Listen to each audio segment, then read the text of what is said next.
Hi అండి, అందరికీ నమస్కారము. నేను మీ మమత. వెల్కమ్ బ్యాక్ టు అమ్మ మొదటి ముద్ద. ఈరోజు వీడియోలో ఎంతో రుచికరమైన నోరూరించే చింత చిగురు పప్పు ఈజీ అండ్ టేస్టీగా ఎలా తయారు చేసుకోవాలో చూపిస్తాను. చింత చిగురు అనేది ఈ సీజన్లో మాత్రమే దొరుకుతుంది కదా, తప్పకుండా మీరు చేసుకొని తినండి. హెల్త్కి చాలా మంచిది చింత చిగురు అనేది. అందులో సి విటమిన్ అనేది పుష్కలంగా ఉంటుంది. తప్పకుండా ట్రై చేయండి. ఇక లేట్ చేయకుండా చింత చిగురు పప్పు ఎలా తయారు చేసుకోవాలో చూసేసేయండి. ముందుగా శుభ్రంగా నీట్గా కడిగి పెట్టుకున్న చింత చిగురు 50 గ్రాముల దాకా తీసుకోవాలి. దీన్ని 2-3 సార్లు నీట్గా కడగాలండి. అందులో డస్ట్ అలాగే చిన్న చిన్న పుల్లలు అలాంటివి ఏమైనా ఉంటే పోతాయి.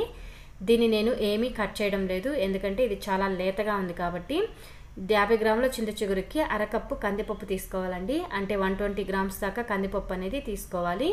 కందిపప్పుని కుక్కర్లో వేసుకొని నీట్గా 2 సార్లు కడిగిన తర్వాత అందులోకి ముందుగా మనం కడిగి పెట్టుకున్న చింత చిగురు వేసుకోవాలి. చెప్పాను కదండి, చింత చిగురు అనేది నేనేమీ కట్ చేయడం లేదు, ఇట్లా డైరెక్ట్గా వేసేస్తున్నాను.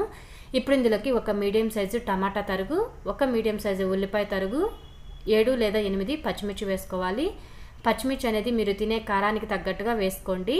ఇందులో ఇంకా ఎటువంటి కారం అనేది యాడ్ చేయము. 1/2 టీ స్పూన్ పసుపు. మనం ఏ కప్పుతో అయితే కందిపప్పు తీసుకున్నామో అదే కప్పుతో 2.5 కప్పుల దాకా నీళ్లు పోసుకొని మూత పెట్టి హై ఫ్లేమ్లో 5 విజిల్స్ వచ్చేంత వరకు ఉడికించుకోవాలి.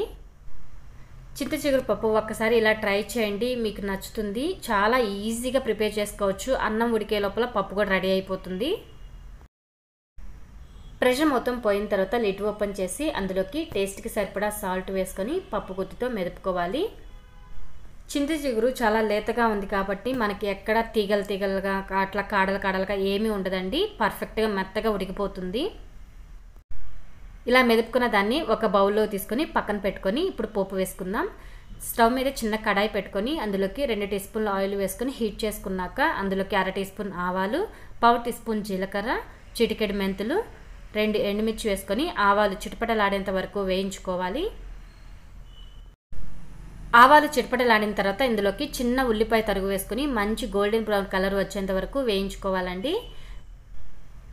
పోపు మొత్తం బాగా వేగిపోయింది. ఇప్పుడు ఇందులోకి చివరిగా కరివేపాకు వేసుకొని మెదిపి పెట్టుకున్న పప్పులో ఈ పోపు కలుపుకొని వేడివేడి అన్నంలోకి చింత చిగురు పప్పు కొద్దిగా నెయ్యి వేసుకొని కలిపి తింటే ఉంటుంది నా సామిరంగా. ఇంకా ఏ కూర పనికిరాదు దీని కింద.